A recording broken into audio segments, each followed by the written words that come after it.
ಪಶ್ಚಿಮ ಬಂಗಾಳದಲ್ಲಿ ಬಿಜೆಪಿ ಸರ್ಕಾರ ಸುವೇಂದು ಅಧಿಕಾರಿ ಮುಖ್ಯಮಂತ್ರಿ ಆಗುವುದು ಬಹುತೇಕವಾಗಿ ಖಚಿತ ಇದು. ಕೇರಳದಲ್ಲಿ ಎಡರಂಗಕ್ಕೆ ಆಡಳಿತ ವಿರೋಧಿ ಅಲೆ ಬಿಸಿ ತಟ್ಟಿದೆ. ಅಂದ್ರೆ LDFಗೆ ಲೆಫ್ಟ್ ಡೆಮಾಕ್ರೆಟಿಕ್ ಫ್ರಂಟ್. UDF ಭರ್ಜರಿ ಬಹುಮತ ಸಾಧಿಸಿದೆ ಕಾಂಗ್ರೆಸ್ ನೇತೃತ್ವದಿದು. 98 ಭರ್ಜರಿ, LDF 39, ಬಿಜೆಪಿ ಬರೀ 2. ಅದರ್ಸ್ ಇಲ್ಲ ಅಲ್ಲಿ. ಸಿಎಂ ರೇಸ್ನಲ್ಲಿ 3 ಹೆಸರು ಮುನ್ನೆಲೆಗೆ ಬರ್ತಾ ಇದೆ. ಕಾಂಗ್ರೆಸ್ನಲ್ಲಿ ಈಗ ಬಹುದೊಡ್ಡ ಸಾಧನೆ ಕಾಂಗ್ರೆಸ್ದಿದು. KC ವೇಣುಗೋಪಾಲ್ ಇದ್ದಾರೆ ರೇಸ್ನಲ್ಲಿ, AICCಯ ಪ್ರಧಾನ ಕಾರ್ಯದರ್ಶಿ. ಅದರ ಜೊತೆಗೆ ಸತೀಶನ್ ಕೂಡ ಇದ್ದಾರೆ, ಜೊತೆಗೆ ಚೆನ್ನಿತಾಲ್ ಕೂಡ ರೇಸ್ನಲ್ಲಿದ್ದಾರೆ. ಕೇರಳದಲ್ಲಿ ಉತ್ತಮ ಸಂಘಟನಾಕಾರ ಅಂತೇಳಿ ಸತೀಶನ್ ಗುರುತಿಸ್ಕೊಂಡಿದ್ದಾರೆ. ಹಾಗಾದರೆ ಹೈಕಮಾಂಡ್ ಯಾರಿಗೆ ಮಣೆ ಹಾಕುತ್ತೆ ಅನ್ನೋದು ಬಹಳ ಕುತೂಹಲ. ಇದ್ರ ಬಗ್ಗೆ ಮತ್ತಷ್ಟು ಮಾಹಿತಿ ರಾಕೇಶ್ ನೀಡ್ತಾರೆ. ರಾಕೇಶ್, ಕೇರಳದಲ್ಲಿ ಎಕ್ಸಿಟ್ ಪೋಲ್ ಏನು ನುಡಿದಿದ್ವು ಬಹುತೇಕವಾಗಿ ಅದೇ ನಿಜ ಆಗಿದೆ. UDF ಅಧಿಕಾರಕ್ಕೆ ಬರ್ತಾ ಇದೆ. ಬಟ್ ಇಲ್ಲಿ ಮುಖ್ಯಮಂತ್ರಿ ಯಾರಾಗ್ಬೋದು ಅಂತ ಈಗ ಮುಸ್ಲಿಂ ಲೀಗ್ ಹೇಳ್ತಾ ಇದೆ ಸತೀಶನ್ ಆದರೆ ಓಕೆ ಅಂತೇಳಿ. ಎಲ್ಲೊಂದು ಕಡೆ ಹೈಕಮಾಂಡ್ ಆಶೀರ್ವಾದ ವೇಣುಗೋಪಾಲ್ ಅವ್ರ ಮೇಲಿದೆ. ಫೈನಲಿ ಹೈಕಮಾಂಡ್ ನಿರ್ಧಾರವೇ ಅಂತಿಮ ಆಗುತ್ತೆ ಅಥವಾ ಕರ್ನಾಟಕದ ಹಾಗೆ ಇಲ್ಲಿ 50-50 ಸೂತ್ರದ ಮಾತುಕತೆ ಆಗ್ಬೋದೋ, ಗೊಂದಲಗಳಾಗ್ಬೋದೋ, ಹೆಂಗೆ? ಪ್ರಭು, ದೇವರನಾಡಿನಲ್ಲಿ ಕಾಂಗ್ರೆಸ್ ಸತತ 10 ವರ್ಷಗಳ ಬಳಿಕ ಅಧಿಕಾರಕ್ಕೆ ಬಂದಿದೆ.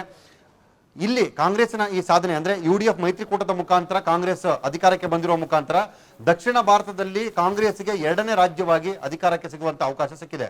ಅದರ ಜೊತೆಗೆ ಅಂದ್ರೆ ದೇಶವ್ಯಾಪಿಯಲ್ಲಿ ಇದ್ದಂತಹ ಎಡಪಂಥೀಯ ವಿಚಾರಧಾರೆ ಹೊಂದಿದಂತಹ ಸರ್ಕಾರಗಳ ಪಾಲಿನಲ್ಲಿ ಕೇರಳದಲ್ಲಿ ಒಂದು ಸರ್ಕಾರ ಆಯಿತು. ಈಗ ಸಂಪೂರ್ಣವಾಗಿ ಇಡೀ ದೇಶದಲ್ಲಿ ಎಡಪಂಥೀಯ ವಿಚಾರಧಾರೆ ಸರ್ಕಾರಗಳಿಗೆ ಅವಕಾಶ ಇಲ್ಲ ಅನ್ನುವಂಥ ಸಂದೇಶ ಕೂಡ ಸಿಕ್ಕಿದೆ.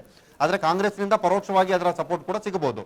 ಸೊ ಈ ಹಂತದಲ್ಲಿ ಅಂದ್ರೆ ಒಟ್ಟು 140 ಕ್ಷೇತ್ರಗಳನ್ನು ಹೊಂದಿದಂತಹ ಕೇರಳದ ವಿಧಾನಸಭಾ ಕ್ಷೇತ್ರದಲ್ಲಿ UDF ಬೆಂಬಲಿತ ಪಕ್ಷಗಳೆಲ್ಲವೂ ಕೂಡ ಅಮೋಘವಾದಂತಹ ಪ್ರದರ್ಶನವನ್ನು ಕೊಟ್ಟಿದೆ. ಅದರಲ್ಲಿ ಕಾಂಗ್ರೆಸ್ ತನ್ನ ಏಕಪಕ್ಷೀಯವಾಗಿಯೇ ಸುಮಾರು 50ಕ್ಕೂ ಹೆಚ್ಚು ಸ್ಥಾನಗಳನ್ನ ತನ್ನದಾಗಿಸಿಕೊಂಡಿದೆ.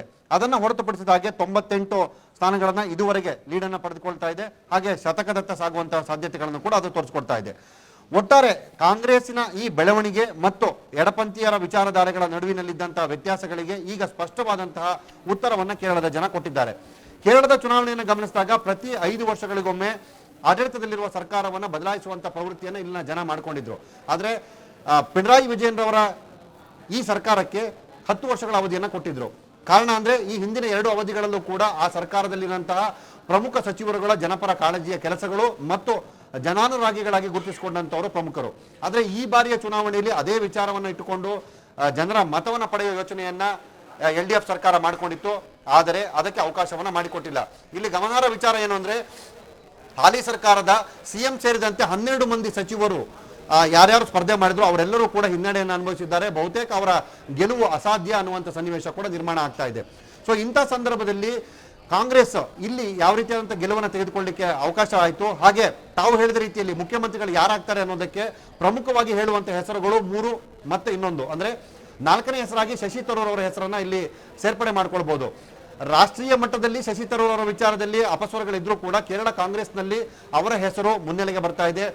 ಮೊದಲನೇದಾಗಿ ವಿರೋಧ ಪಕ್ಷದ ನಾಯಕರಾಗಿರುವಂತಹ VD ಸತೀಶನ್ ಅವರು ಈ ಬಾರಿ ಪಕ್ಷವನ್ನ ಸಮರ್ಥವಾಗಿ ಮುನ್ನಡೆಸಿಕೊಂಡು ಬಂದಿದ್ದಾರೆ. ಅವರಿಗೆ ಪಕ್ಷದ ಅಧ್ಯಕ್ಷರಾಗಿರುವಂತಹ ದಾಮೋದರ್ ಅವರು ಕೂಡ ಸಪೋರ್ಟ್ ಅನ್ನು ಕೊಟ್ಟ ಹಿನ್ನೆಲೆಯಲ್ಲಿ ಇಬ್ಬರು ನಾಯಕರ ಜುಗಲ್ಬಂದಿ ಅಂದ್ರೆ ಕರ್ನಾಟಕದಲ್ಲಿ ಸಿದ್ದರಾಮಯ್ಯ ಮತ್ತು DK ಶಿವಕುಮಾರ್ ಅವರು ಮಾಡಿದ ರೀತಿಯಲ್ಲೇ ಕೇರಳದಲ್ಲೂ ಕಾಂಗ್ರೆಸ್ನ ಮೈತ್ರಿಕೂಟದಲ್ಲಿ ನಾಯಕರುಗಳಿಬ್ಬರ ಕೆಲಸ ಮತ್ತು ಕಾರ್ಯವೈಖರಿಗಳು ಪಕ್ಷವನ್ನು ಮುನ್ನಡೆಯತ್ತ ಸಾಗಿಸಿಕೊಂಡು ಬಂದಿದೆ. ಹಾಗೆ ಅದರ ಜೊತೆಯಲ್ಲಿ ಆಡಳಿತ ವಿರೋಧಿ ಅಲೆಯನ್ನ ಹಾಲಿ ಸರ್ಕಾರ ಎದುರಿಸಿದಿಂದಾಗಿ ಅಲ್ಲಿ ಜನ ಸಮಸ್ಯೆಗಳು ದೊಡ್ಡದಾಗ್ತಾ ಹೋಗ್ತು. ಯುವ ಸಮುದಾಯವನ್ನು ಸೆಳೆಯುವ ವಿಚಾರದಲ್ಲೂ ಕೂಡ ಹಾಲಿ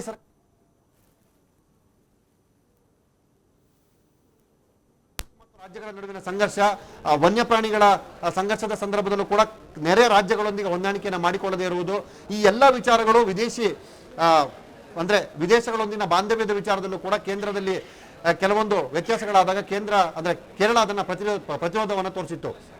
ಹೀಗೆ ಪ್ರತಿ ಹಂತದಲ್ಲೂ ಸಂಬಂಧಗಳನ್ನು ವೃದ್ಧಿಸಿಕೊಂಡು ಕೇರಳ ಒಂದು ಸುಶಿಕ್ಷಿತರ ರಾಜ್ಯವಾಗಿ ಉಳಿದುಕೊಂಡಿತ್ತು. ಜೊತೆಗೆ ಎಲ್ಲರಲ್ಲಿ ಕೂಡ ಅತ್ಯುತ್ತಮ ಸ್ಟೇಟ್ ಅನ್ನುವಂತ ಹೆಸರನ್ನ. ರಾಕೇಶ್, ಇಲ್ಲಿ ಬಿಜೆಪಿಯ ಸ್ಥಾನಗಳನ್ನ ನೋಡ್ತಾ ಇದ್ರೆ 3+ ಅಂತ ತೋರಿಸ್ತಾ ಇದ್ದಾರೆ. ಈಗ ಎಲ್ಲ ಒಂದು ಕಡೆ ಕಳೆದ ಬಾರಿ ಹೋಲಿಸಿದ್ರೆ ಅದರ ಒಂದು ಸ್ಥಾನಗಳನ್ನ ಹೆಚ್ಚಳ ಮಾಡಿಕೊಳ್ಳುವಲ್ಲಿ ಅದು ಸಕ್ಸಸ್ ಆಗಿರಬಹುದು ಹಾಗಾದ್ರೆ, ಅಥವಾ ಯಥಾಸ್ಥಿತಿ ಕಾಯ್ದುಕೊಂಡಿದೆ ಅಂತ ಹೆಂಗೆ ಕೇರಳದಲ್ಲಿ? ಪ್ರಭು, ಕೇರಳದಲ್ಲಿ ಬಿಜೆಪಿಯ ಸಾಧನೆಯು ಕೂಡ ಗಮನಾರ್ಹವಾಗಿದೆ.